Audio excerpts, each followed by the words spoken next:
tipping point here where we're starting to see an increase in cases. And behind that increase in cases, our hospitals are filling up. Our urgent cares are being overrun by non-acute illness, just people coming in to be tested and coming in for treatment. But we're reaching a tipping point with our ICUs, our long-term care facilities, and we truly need to make an impact now because we can see from other places we don't want to break the healthcare system. We did very early have a tremendous vaccine rollout, and that seemed to have kept this at bay for a while. But now that kids are back in school, now that large events continue to happen, with the mask debate and not everybody buying into the vaccine, we continue to see those numbers surge. President Biden is going to tell the country today about his new plan to address the surge. What do you want to hear from the president?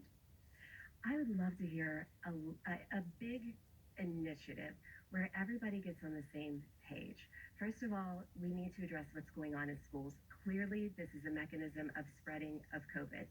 We can all get on the same page as far as we want our children in school. We want them to learn. They need Just that make a face to federal face mask connection. mandate. But where we don't Stop have people a attacking lot of school support boards. is that even within the state of West Virginia, when you go from county to county, the mandates for masks or the use of masks varies greatly, and that impacts how we contact trace, how we use isolation for kids, and obviously it is continuing the spread of COVID. So we would like some more support for our schools with some clear and consistent messaging. For the vaccine rollout, we are excited to hear that hopefully later in September we'll have the full rollout for the additional dose for those having had their vaccine more than 8 months ago, because we are a little alarmed by the fact that there is some vaccine breakthrough and we don't want to lose that protection. I think that's something that's protected us up until this point. But really, from the public health perspective, we're needing support for vaccines. We're needing support for testing. We also need to look at the fact that for most of the people getting sick right now, they're unvaccinated. And that's either unvaccinated children and unvaccinated adults. The largest of that population being between ages 20 to 45. So if we're not able to vaccinate, we need to look at treatment. And that treatment is going to be the use of the Regeneron monoclonal antibodies and building the capacity to do that, to keep our hospitals open and to not overwhelm the healthcare system. I think what I hear you saying is you want the president to speak directly to West Virginians and to urge them to get vaccinated and to tell them that wearing masks is important. And yet, part of the problem here is that this has become a very political issue, and there are a lot of people who don't want to do those things, even if the president asks them to do them. Where does your mind go when you think about that tension?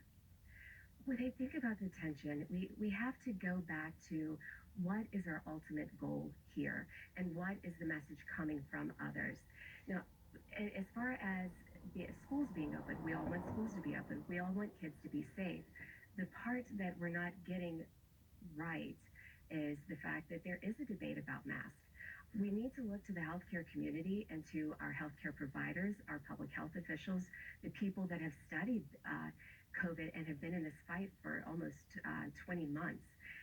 And so we need to be consistent with that, getting a clear message that masks are not a political issue; it's a safety issue. Let's unpack that just a tiny bit in the But second we have the left. Your politics is governor, to Jim make it Justice, unsafe. opposes a The Republicans statewide want mask it mandate in unsafe. schools. Is he part of the problem here?